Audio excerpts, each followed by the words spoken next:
Hello, future CAs. If you all want to actually become CAs in the future, one thing you have to avoid is selective study approach before your exams.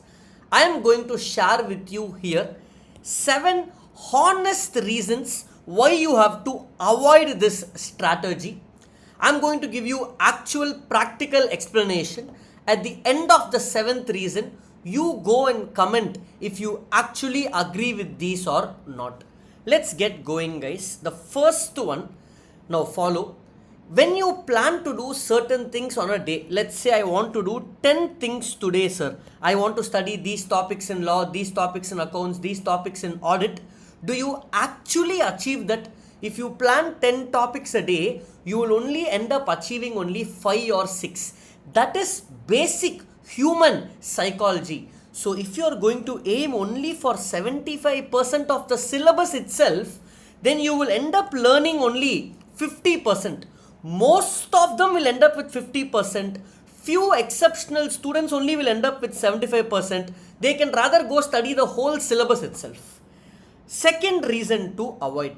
Let's take the best of the people in their particular industry, or even if you want to become the greatest or the best, people like Sachin or Dhoni. Do you think they have done a selective technique approach? Do you think Sachin has practiced only a few strokes? If Yorker comes, Sachin will leave it saying, I didn't study this. No, they will learn the entire game. If you want to be the best, if you want to be the greatest, you need to learn everything, guys. There are no shortcuts for success. Third reason, very practical. I am sure you at least you have to agree with me on this one. Especially in new syllabus, MCQ case study, they are mixing multiple concepts in paragraphs, correct? So, combined questions. For example, in law, in one paragraph, they are asking you questions from dividend, meetings and auditors, for example.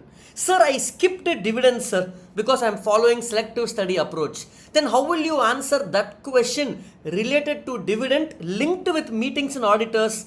That means you are not only losing marks for the chapter that you decided to skip, you will also lose marks for the other chapters that you studied because you are not able to interlink the chapters. Point number 4. Let us take theory papers. For example, let's take audit. Sir, I have studied only 70 or 80% of syllabus, sir. But I studied that with 100% effort. You tell me honestly, guys, in a theory paper like audit or law or SM, is there chance for you to get 5 out of 5 in all the questions? No. Only very few students or few questions you can get 5 out of 5. Mostly you end up with how much? 3 or 4 out of 5 marks. That means what will happen over here? Look at this. Out of 100, 25% you are anyway skipping, for example. Then you are studying only for 75 marks. That means you are able to attempt only for 75 marks. In that, if you get only 3/4 of the marks, because you will get only 3 or 4 out of 5, you will end up in the range of only 55. For that also you have to get 3 or 4 in every single question. In the chapters that you have studied also, if just 3 to 4 questions do not go your way, recently audit paper was difficult, then this 55 will again reduce subsequently, or drastically it will reduce, guys, which is a huge risk. We are done with 4 points. Sir, then theory papers, okay sir. What about practical papers? Let's take accounts, our own subject. Amalgamation, consolidation is there, sir. I am going to skip one chapter. Sir, let me skip consolidation. Fine, skip consolidation fully. Amalgamation you studied pakka very well. What are the chances for you to get 14 out of 14, guys? What if in that particular attempt, amalgamation is a twisted question?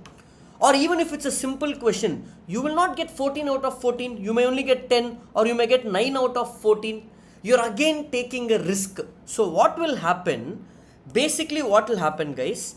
Only very few students can get this 14 out of 14, you are again taking a risk even in practical papers, because again in 75 marks where you are attempting, the chance of you to get full 75 is very, very less. Only very few students can get that. Yes, some of them will study for 75 and get 71. Very few students are there, but the majority of students I am addressing, you are taking a risk.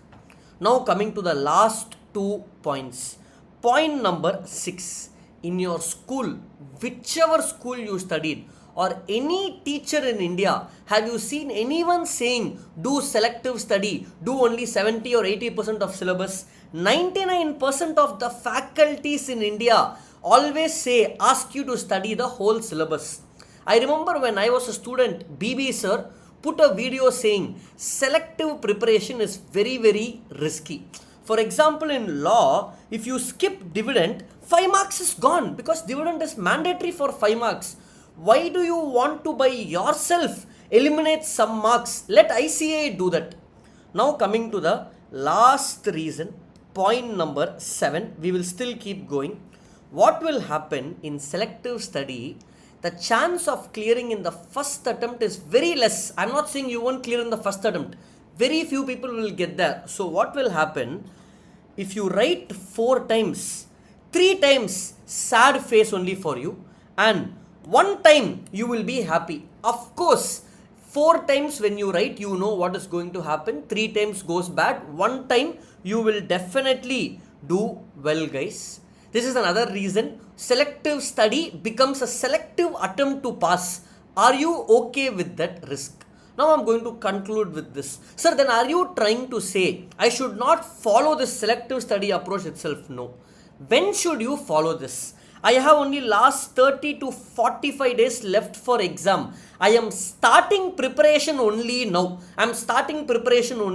Or out of 6 subjects, 4 subjects I studied or I targeted to study 100%. Maybe for 2 subjects I will do selective study because I could not study fully. Or group 1 I focused with full preparation. Group 2 I will do selective study. I am okay to take a huge risk, sir. It's okay. If the attempt does not go in my favor, I am okay about it. Then take the huge risk. Are you also ready for articleship embarrassment? What are you saying, sir? In articleship, Big 4 or any mid-sized firm, they will ask you, in AS20, explain how diluted EPS is computed for options.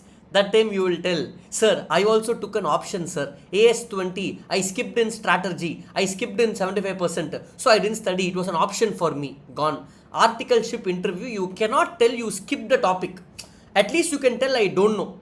Then he will ask you some other question in AS20. That also you will not know. So you are basically 25 to 30% of syllabus itself you are omitting. How big of a risk is that?